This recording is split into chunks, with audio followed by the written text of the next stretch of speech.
Hello everyone, मैं हूं पंकज कुमार साव और आप सभी का आपके अपने चैनल नैन स्टडी क्लासेस में स्वागत करता हूं। आज की क्लास रहेगी हमारी 9th क्लास और 9th क्लास का हम चैप्टर 3 परमाणु संरचना के बारे में आज पढ़ेंगे। ठीक है, परमाणु संरचना के बारे में हम चर्चा करेंगे। तो पहले मैं आपको बता दूं कि हमारा जो टॉपिक है परमाणु संरचना वो आखिर होती क्या है ना। परमाणु संरचना की परिभाषा आपको मैं दे दूं कि आपस में क्या जो परमाणु होंगे आपस में मिलकर क्या बनाते हैं, एक संरचना, एक आकार, एक आकृति का निर्माण कर लेते हैं, जिसे क्या कहा जाता है, परमाणु कहा जाता है। ठीक ना, जिसे क्या कहते हैं, परमाणु कहते हैं। और वे परमाणु जो होते हैं वे कणों से मिलकर बनते हैं। तो मैं आपको यहाँ बता दूं कि जो हमारे आसपास की जो वस्तुएं हैं, है ना, हमारे आसपास में जितनी वस्तुएं हैं वे आपस में पदार्थों के मिलने से बनती है। ठीक है, वस्तुएं जो होती हैं पदार्थों के मिलने से बनती है और जो पदार्थ बनता है वो कणों के मिलने से बनती है। कण एक बहुत छोटी सी इकाई है ना, बहुत छोटी इकाई।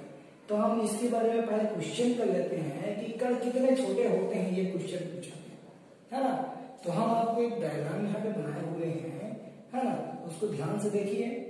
उसके बाद आप समझेंगे कि कण कितने छोटे होंगे। ठीक है, चलिए। तो क्या लिया है हमने, यहाँ पे 5 बीकर ले लिए हैं, ठीक है ना, 5 बॉटल समझ लीजिए इसको, जो एक एक लीटर 100 ml पकड़ती है।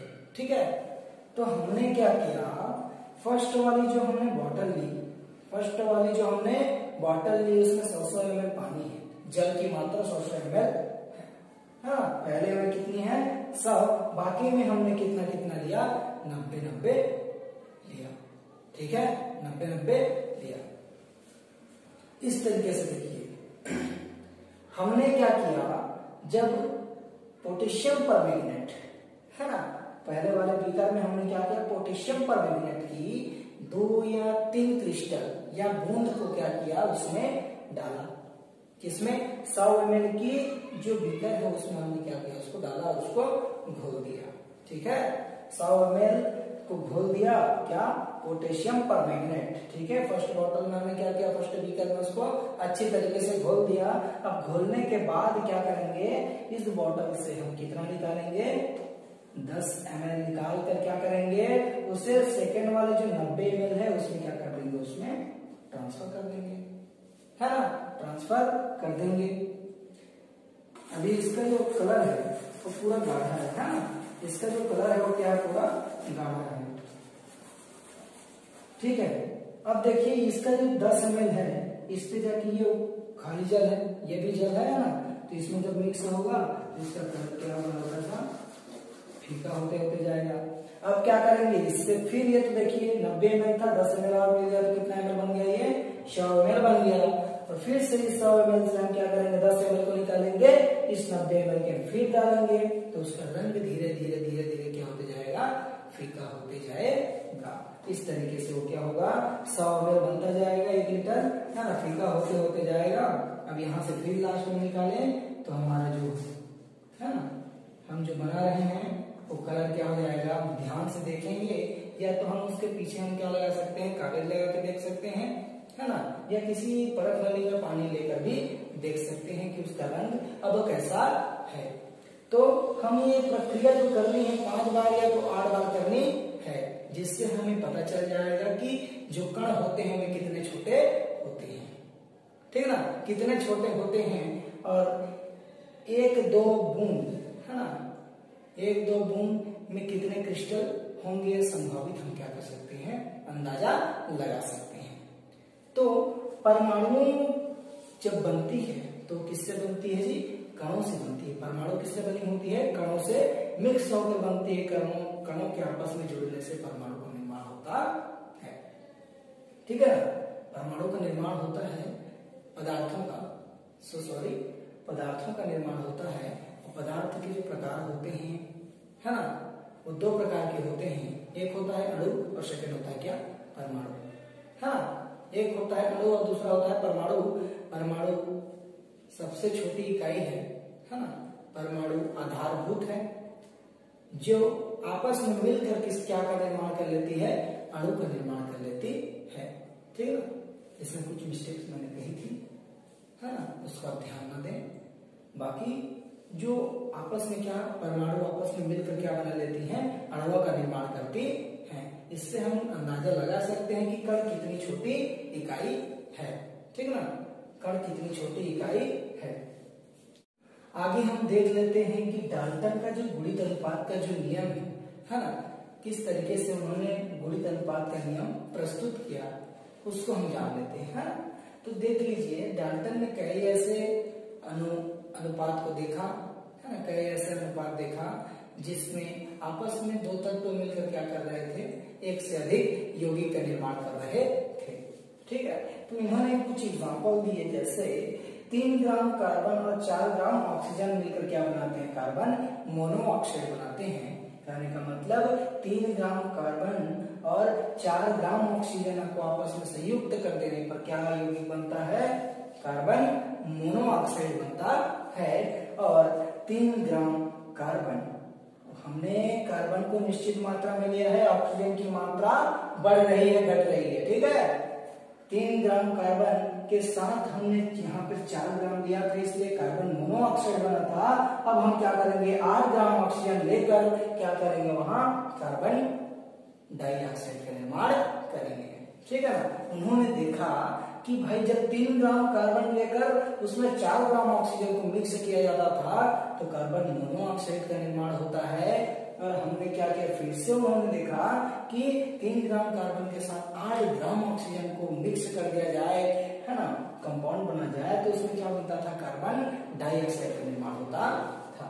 उन्होंने इस अनुपात को देखा कि जो कार्बन की जो मात्रा है वो निश्चित मात्रा है, लेकिन ऑक्सीजन की मात्रा क्या हो रही है, घट रही है, बढ़ रही है। ठीक है ना।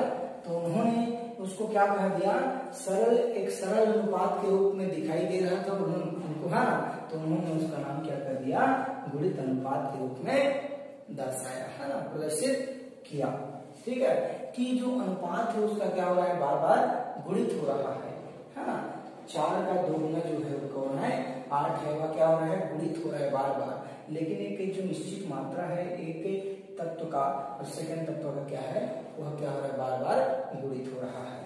इसलिए उन्होंने क्या कहा, इस पूरी प्रक्रिया को समझने के बाद उन्होंने कहा कि ये जो अनुपात है वह कौन सी होनी चाहिए, गुणित अनुपात का नियम होना चाहिए। अब उन्होंने कुछ ऐसा तत्व भी कहा, जैसे दो तत्व आपस में मिलकर एक से अधिक यौगिकों का भी निर्माण कर लेते हैं। हमने यहाँ देखा कि दो तत्व आपस में मिले, लेकिन उन्होंने क्या किया, एक से अधिक तत्वों का निर्माण किया। जैसे यहाँ भी कार्बन, यहाँ ऑक्सीजन, यहाँ कार्बन, यहाँ ऑक्सीजन, दोनों सेम तो है ना, लेकिन यहाँ क्या बना, कार्बन मोनोऑक्साइड, और यहाँ क्या बना, कार्बन डाइऑक्साइड। तो हमने एग्जांपल लिया है, कार्बन और ऑक्सीजन से मिलने से कार्बन मोनोऑक्साइड भी बनता है और कार्बन डाइऑक्साइड का भी निर्माण होता है। ठीक है, तो ये कहता है कि दो तत्वों के आपस में मिलने से एक से अधिक यौगिकों का क्या होता है, यहाँ निर्माण होता है। ठीक ना, उन्होंने कहा। अब अगला कहता है क्या, कि ऑक्सीजन की जो मात्रा थी, देखिए यहाँ पे हमने क्या किया, 4 ग्राम और 8 ग्राम, है ना, बढ़ाया है, उसकी 2 गुना हुआ है। तो उसकी जो द्रव्यमान है कितनी है, 4 गुना और 8 गुना, है ना, द्रव्यमान। और देखिए क्या, कार्बन की मात्रा क्या है, एक निश्चित मात्रा है, कितनी, 3 ग्राम, इसमें भी सेकेंड में भी 3 ग्राम। तो इसका जो अनुपात बनेगा किस तरीके से बनेगा, अनुपात इसका किस तरीके से बनेगा, 4:8, और उसको हम तोड़ेंगे तो फिर किससे बनेगा, 1:2 के रूप में, है ना, सरल अनुपात के रूप में यह बनेगा। तो इस पूरी प्रक्रिया को डाल्टन का गुणित अनुपात नियम कहा जाता है। अगला जो हम देखने जा रहे हैं, है ना, वो क्या है, परमाणु अविभाज्य है, यह सिद्ध करना, है ना। तो परमाणु क्या है, अविभाज्य है, इसको सिद्ध करने के लिए कई वैज्ञानिकों ने क्या किया, प्रयास किया। ठीक है, और अंत में उन्हें क्या मिली, सफलता मिली। तो चलिए आइए देखते हैं कि परमाणु क्या है, अविभाज्य है, उस प्रक्रिया में पहले किन्होंने भाग लिया।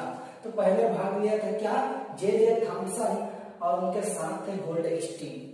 पहले क्या थे, जे थॉमसन, उनके साथ दूसरे वैज्ञानिक कौन थे, गोल्डस्टीन, है ना।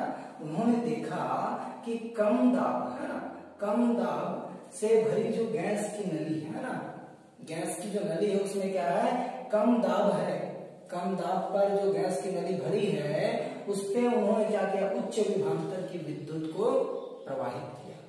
कम दाब वाली गैस की नली में उन्होंने क्या किया, उच्च विभवांतर की विद्युत को प्रवाहित किया और देखा कि कैथोड से, है ना, कैथोड से जो कैथोड का सिरा था वहां से एक चमकीली धारी निकली, है ना, एक किरण निकली, क्या चमकीली किरण निकली, जिनका नाम उन्होंने क्या रख दिया, कैथोड किरण, है ना।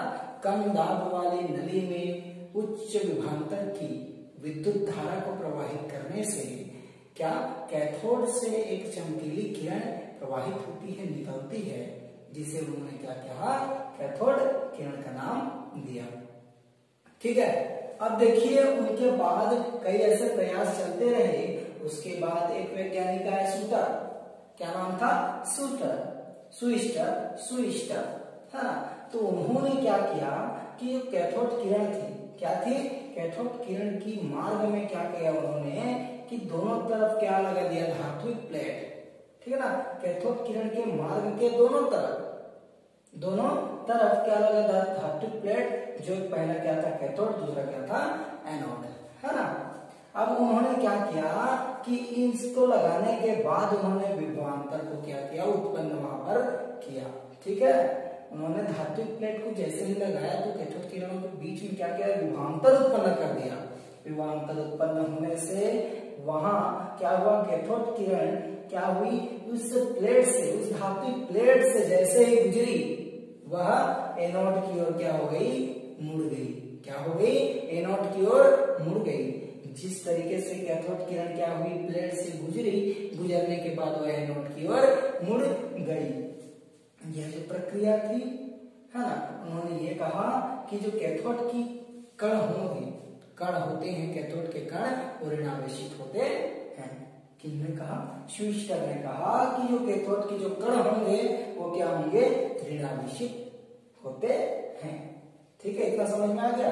अब अगला देखिए कि फिर से जे थॉमसन ने प्रयास किया और कैथोड किरण के कणों की जो प्रकृति को समझा, है ना, समझा कि कैथोड किरण की जो कण है उसकी प्रकृति क्या है, जो कण है उसकी प्रकृति एक समान है। उन्होंने देखा और उस कणों का नाम क्या रख दिया, उन्होंने इलेक्ट्रॉन रख दिया, है ना। कैथोड किरण की जो कण है उनकी जो प्रकृति है वो क्या है, कणों की प्रकृति एक समान थी, जिसके कारण उस कणों का नाम उन्होंने क्या रख दिया, इलेक्ट्रॉन रख दिया, है ना।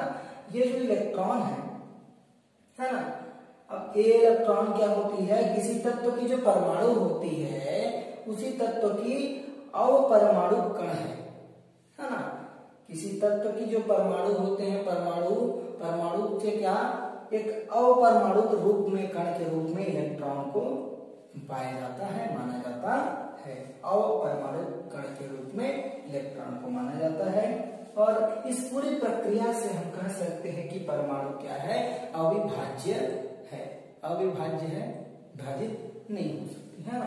अविभाज्य जो परमाणु है वो क्या हो सकती है, अविभाज्य है। ये प्रक्रिया हमने कहा कि ये जो टॉपिक था परमाणु अविभाज्य है, ये सिद्ध करना था, है ना। तो हमने ये बताया आपको, यहाँ डायग्राम बनाए हुए हैं। ठीक है, समझ में आ गया होगा।